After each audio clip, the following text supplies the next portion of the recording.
নাচতে হয়। এখন যেহেতু সূচনা বক্তব্য করতে হবে, আমরা কোরআন তালাতের মধ্যে শুরু করছি। আমরা কিন্তু সুন্দর বক্তব্য দিয়েছেন।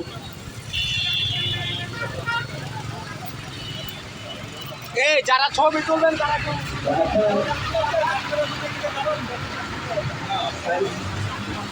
এখন স্বামী সরকারকে আজকের মানে